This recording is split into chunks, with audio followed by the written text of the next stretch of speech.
walang aral pa. Wait, guys. Parang may naririnig ako. Alin yun, Shane? Basta parang may narinig akong kakaibang tunog eh. Parang nanggagaling sa painting. Shane, 3D painting lang yung mga yan. Imposibleng dyan nanggagaling yung naririnig mo. Mukha lang yung totoo pero imposible talaga. Meron talaga eh. Hindi nyo ba meron no?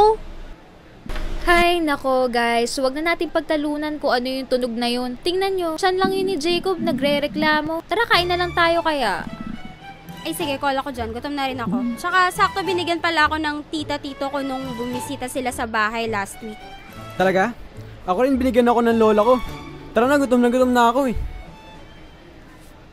Alam ko na. After natin kumain, pumunta muna tayo sa arcade. Mag-video games tayo. Sige, sama ako. Video okay tayo after. Buti lang pala may naipon akong baon nung pasukan. Okay lang naman guys, pero hindi mas sa KJ ako Pero wag siguro nating ubusin yung pera natin. Para saan pat nagkapera tayo kung di naman natin uubusin? Pero alam mo, may punto rin si Leslie. Huwag tayong ubus biyaya kasi baka bukas makalawa. Nga tayo. Tama. Tsaka may payo si Ninang Riza sa ating mga estudyante tungkol sa kahalagahan ng pagtitipid. Ano ba yan? Ang daldal nyo. Kumain na tayo. Tara na. Parang may mali.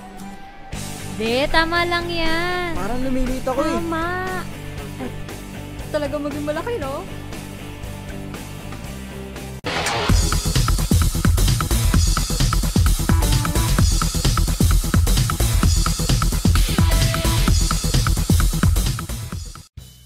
Let's face it, classmates, hilig ng maraming kabataan ngayon ang gumala, kumain at bumili na kung ano-ano na kung minsan ay hindi naman kailangan. Pero classmates, nakukuha pa ba nating mag-ipon at magsinop ng pera? O baka naman gastos lang tayo ng gastos at hindi natin alam kung paano ito i-manage? Tara, narito ang ilang mga discarding estudyante for money saving. Discarding estudyante number 1. Stop impulse buying and start saving as early as possible. Buy what you need and not what you want. Classmates, isa sa dapat nating iwasan ay ang pagbili ng kung ano-anong mga bagay na hindi naman natin talaga kinakailangan. Dapat ay matutunan din nating mag-ipon ng pera upang kung dumating ang panahong kailangan natin ito ay may magagamit tayo. Sabi nga ng matandang kasabihan, kung may isinuksok, may madudukot. Discarding estudyante number 2.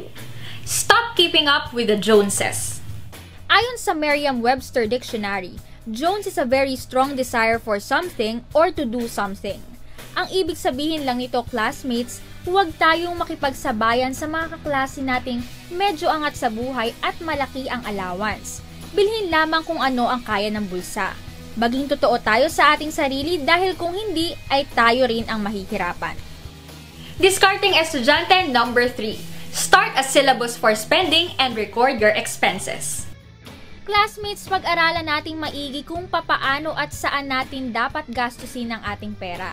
Maglaan ng isang notebook kung saan mo pwedeng isulat ang mga bagay na nabili mo, halaga ng nagastos, at mga bagay na bibilhin pa lang.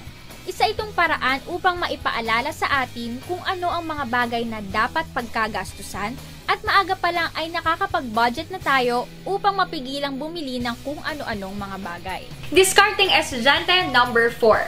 Set reasonable saving goals. Maglaan ng isang lalagyan na maaaring gawing alkansya. Maging wais sa pagbabudget ng perang natanggap at maghulog sa alkansya para makaipon. Yung sa alkansya, magandang kaugalian yon na simula pa noon ay ginagawa na nating mga Pilipino na natatandaan nyo yung mga kawayan, binubutasan, tapos nilalagay doon sa alkansya. So, maganda yun kasi kung meron tayong pang-araw-araw na barya, say barya-barya, piso-piso, 5 piso, 10 piso, pwede natin ilagay doon. At hindi natin namamalayan na nakakaipon na tayo, nakakatipid tayo.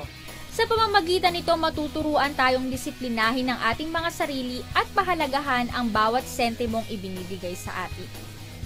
Discarding estudyante number 5. Spend on luxuries last.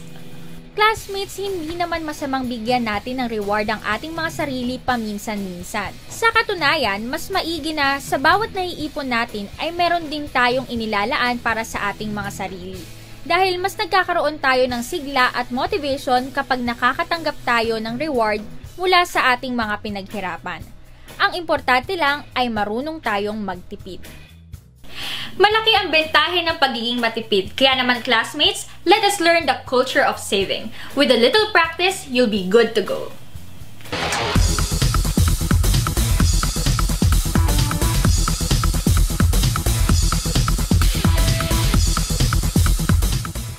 Classroom, sige lang aral pa.